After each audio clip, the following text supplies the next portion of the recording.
Assalamualaikum warahmatullahi wabarakatuh. Bismillahirrahmanirrahim. Alhamdulillahirabbil alamin. Wassalatu wassalamu ala asrofil anbiya'i wal mursalin wa ala alihi wa ashabihi wa man tabi'ahu bil ihsani ila yaumiddin. Amma ba'du. Marilah kita memanjatkan puji syukur kehadirat Allah Subhanahu wa Ta'ala yang telah melimpahkan rahmatnya kepada kita semua. Kita bersyukur dapat berkumpul di channel ini dengan nikmat kesehatan yang masih diberikannya. Tak lupa sholawat dan salam semoga tercurah kepada junjungan kita Nabi Agung Nabi Muhammad Sallallahu Alaihi Wasallam serta kepada keluarga dan sahabat-sahabatnya yang mulia. Marilah kita bersama-sama menjelajahi petunjuk hidup agung ini dengan tema yang hendak kita bahas pada kesempatan ini, yaitu tentang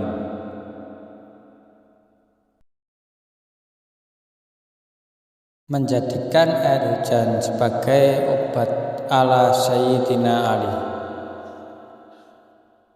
Meskipun sempat dilanda kemarau panjang akibat fenomena El Nino, musim hujan telah tiba sebagai siklus iklim tropis di Indonesia. Air hujan yang berlimpah merupakan karunia yang perlu disyukuri karena banyak manfaat yang ada padanya. Salah satu manfaat besar yang terdapat pada air hujan adalah sebagai sumber air yang menyehatkan.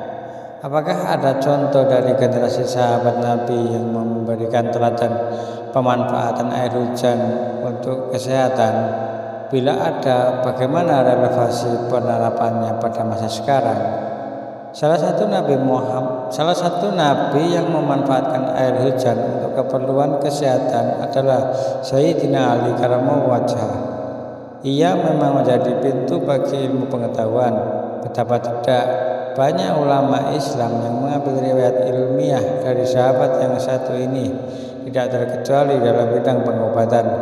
Sahabat Ali pernah memberikan solusi bagi kesehatan seorang sahabat laki-laki yang sudah berumah tangga dan mengalami penyakit kronis. Ia memberikan saran obat untuk kesehatan sang suami dengan bantuan istri sahabat itu agar sembuh dari penyakit. Salah sahabat Ali memberikan resep pengobatan menggunakan wasilah pertolongan berupa komponen mahar istri dari suami yang sedang sakit tersebut.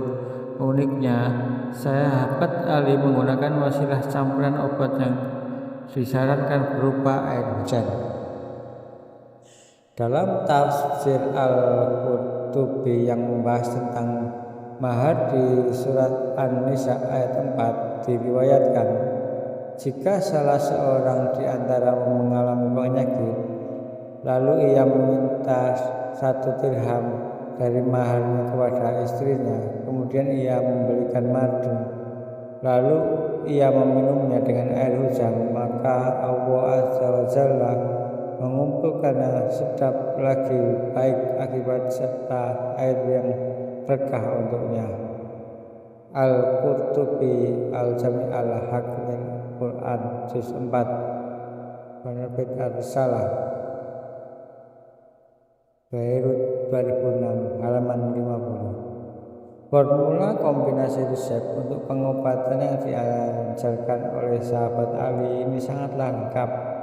Zat aktif utama yang digunakan adalah campuran obat itu adalah madu. Dari sisi farmakologi, madu mengandung zat berkhasiat seperti karbohidrat dan mineral yang sangat baik untuk berbagai penyakit.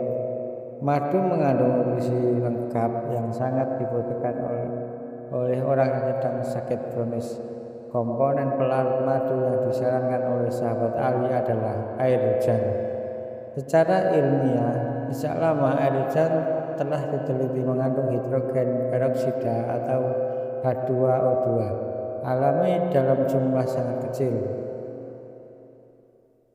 Hidrogen peroksida memiliki berbagai manfaat dalam dunia farmasi.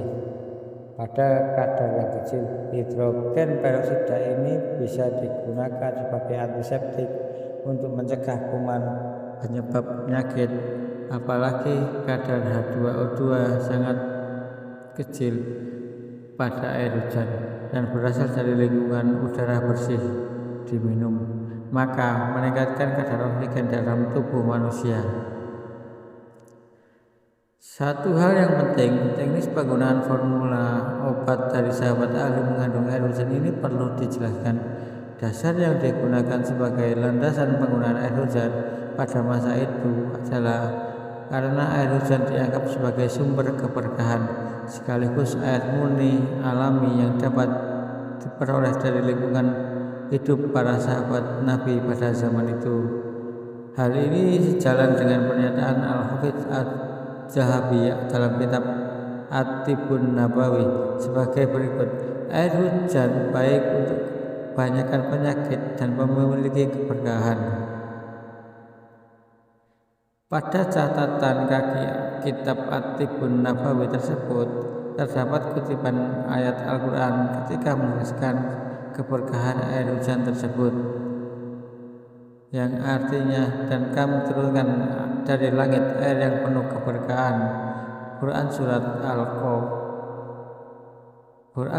Qaf ayat 50 ayat 9. Pada masa sahabat Nabi, lingkungan udara bersih dari berbagai polutan, apalagi turun air hujan merupakan air yang bersih dan bermanfaat untuk kesehatan manusia. Air hujan yang turun langsung dari langit masih bisa dikonsumsi sebagai sumber air yang menyehatkan. Hingga kini, hujan dikenal sebagai pembersih udara dari berbagai polutan, sehingga keberkahannya masih terbukti. Namun, seiring dengan populasi udara dan lingkungan yang meningkat, perhatian dan kewaspadaan terhadap kebersihan air hujan juga harus ditingkatkan. Apabila masyarakat hendak memanfaatkan air hujan untuk keperluan konsumsi, maka perlu memperhatikan saran dari para ahli lingkungan yang meneliti tentang air hujan. Salah satu hasil penelitian di Indonesia mengungkapkan bahwa air hujan di sekitar wilayah industri bersifat asam. Bahkan penelitian awal menunjukkan bahwa komposisi air hujan di daerah urban dapat mengandung unsur-unsur logam berat yang dapat membahayakan kesehatan. Apabila turun hujan pertama kali di wilayah yang rentan polusi udara, maka karakter airnya menjadi hujan asam. Oleh karena itu, masyarakat hendaknya menghindari hujan yang turun pada awal waktu hujan. Namun setelah hujan deras berlangsung lama, air hujan yang turun di pertengahan hingga akhir periode hujan di wilayah itu adalah air yang lebih bersih. Oleh karena itu, apabila masyarakat hendak memanfaatkan air hujan dengan aman, hendaknya memproses air hujan dengan dasar ilmu pengetahuan dan teknologi yang relevan. Para ahli juga telah banyak yang membuat alat penampungan air dalam skala rumah tangga untuk memanen air hujan. Ahli lingkungan juga ada yang membuat alat penyaring sederhana untuk memurnikan air hujan yang akan dikonsumsi agar terhindar dari pengotor pencemar semacam logam-logam berat. Masyarakat bisa mempelajari teknologi pengolahan air hujan itu untuk membaca publikasi yang saat ini mudah diakses secara gratis. Hal lain yang tidak kalah penting apabila masyarakat hendak menggunakan air hujan sebagai obat adalah menggunakan campuran madu sebagaimana formula Sayyidina Ali Karramallahu wajhah. Apabila uang yang digunakan untuk membeli madu itu diambil dari sebagian mahar yang diberikan pada saat menikah, maka formula dari Sayyidina Ali sangatlah holistik. Selain keberkahan air hujan, ternyata ada unsur keutamaan pertolongan dari pasangan dalam rumah tangga yang menjadi energi kesembuhan. Semua hal tersebut penting dalam upaya pengobatan untuk suami, istri maupun anggota keluarga yang sedang sakit, sebagaimana uraian di atas. Wallahu a'lam bishawab. Demikian beberapa hal yang dapat saya sampaikan. Semoga apa yang saya sampaikan tadi memberikan manfaat dan kebaikan bagi kita semua. Tentunya kesempurnaan hanya milik Allah semata. Karena itu saya memohon maaf atas ucapan dan tindakan yang tidak mengenakan bagi para pendengar. Wa huwa muwafiq ila aqwamit thoriq. Akhirul kalam. Wassalamualaikum warahmatullahi wabarakatuh.